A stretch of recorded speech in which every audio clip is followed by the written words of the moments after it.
साल 1987 22 मई दिन शुक्रवार, समय तकरीबन आधी रात। पीएससी मेरठ के हाशिमपुरा मोहल्ले से कई दर्जनों मुस्लिम लोगों को उठाकर ट्रक में ले जाती है और मक्कनपुर की हिंडन नहर और मुरादनगर की गंग नहर के पास सभी मुस्लिम लोगों को गोलियां मारकर मौत के घाट उतार दिया जाता है। नमस्कार, मैं जतनदीप किताबनामा में स्वागत है आपका। आज हम हाशिमपुरा 22 मई किताब पर चर्चा करेंगे, जो विभूति नारायण राय द्वारा लिखी गई है और राजकमल प्रकाशन समूह से 2020 में पब्लिश हुई थी। 22 मई की शाम को पीएससी हाशिमपुरा मोहल्ले से बूढ़े और बच्चों को छोड़कर हट्टे कट्टे नौजवानों को, जिनकी संख्या तकरीबन 42 थी, ट्रक नंबर GRU 1352 में बिठा लेती है। ट्रक में बैठे नौजवान यही सोच रहे थे कि उन्हें किसी जेल में ले जाया जा रहा था, परंतु हकीकत कुछ और थी। ट्रक तेजी से मुख्य सड़क की ओर आई। जैसे ही टी जंक्शन बना, ड्राइवर ने बिना रफ्तार कम किए उसे गाजियाबाद की तरफ मोड़ दिया। दिल्ली से मेरठ जाने वाली सड़क का यह हिस्सा मई की गर्म रातों में खचाखच भरा रहता था।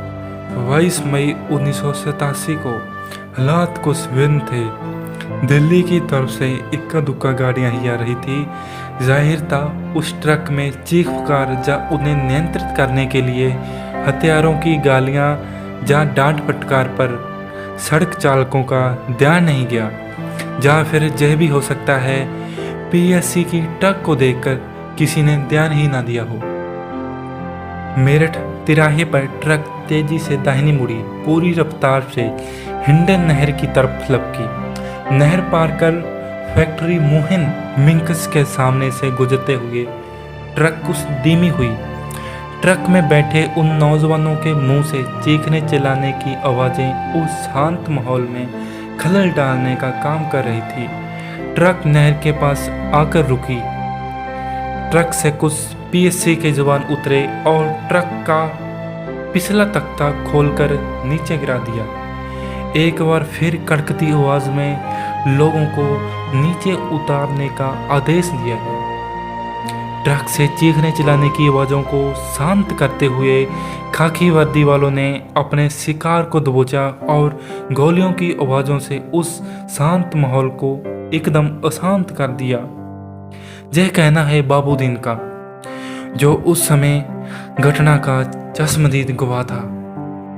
उस रोज़ बाबूदीन, मुजबर रहमान, मौलाना नईम, आरिफ, जुल्फिकार नासिर, मौलाना उस्मान, ये सब बच निकले थे। उनका अपराध क्या था? नौजवानी या फिर मुसलमानी होना।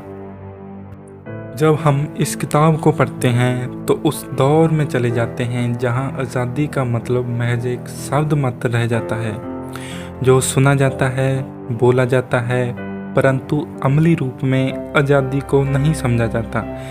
यह किताब हमें कानून व्यवस्था की उस कार्य प्रणाली से रूबरू कराती है जो बड़े बड़े मंत्रियों, उनके आसरे पर पलते बड़े बड़े अधिकारियों के इशारों पर चलती है।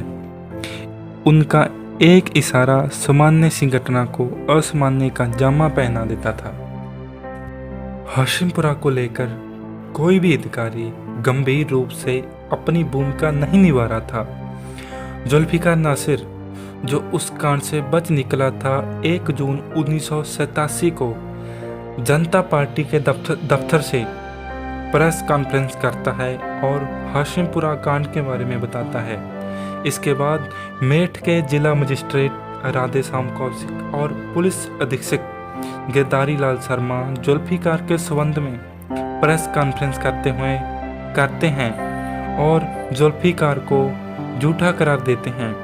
यह सभी पीएससी के 41वीं बटालियन के कमांडर सूबेदार सुरेंद्र पाल सिंह और उनके साथियों को बचाने में लगे थे। हाशिमपुरा को समझने के लिए जरूरी है कि भारतीय समाज की उस मानसिकता को समझा जाए जो सांप्रदायिक हिंसा के पीछे काम करती है। नंबर 1, साल 1987 अयोध्या में बाबरी मस्जिद के ताले खोल दिए जाते हैं। यह वह समय था जब उत्तर प्रदेश में श्री राम के नारे हर जगह सुनाई देते थे।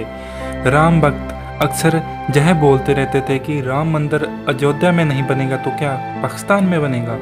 हर जगह हिंदू बना मुस्लिम के झगड़े होते रहते थे। नंबर 2, 16 मई 1987 की रात को मोहल्ला कैंचियान में अजय शर्मा की हत्या हो जाती है। हत्या का कारण मुस्लिम मकान मालिक और अजय शर्मा के निजी कारण बताए जा रहे थे। नंबर 3, 21 मई 1987 को मोहल्ला अब्दुल वाली से कुछ अज्ञात लोग प्रभात कुमार कौशिक को गोली मारकर उसकी हत्या कर देते हैं।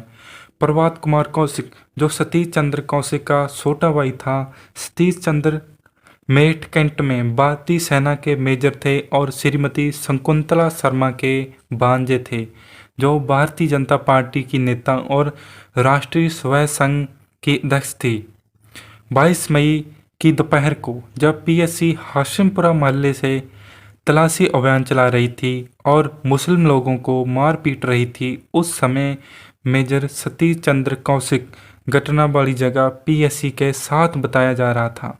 नंबर 4, पीएससी के हेड कांस्टेबल शंकर से कुछ अज्ञात लोग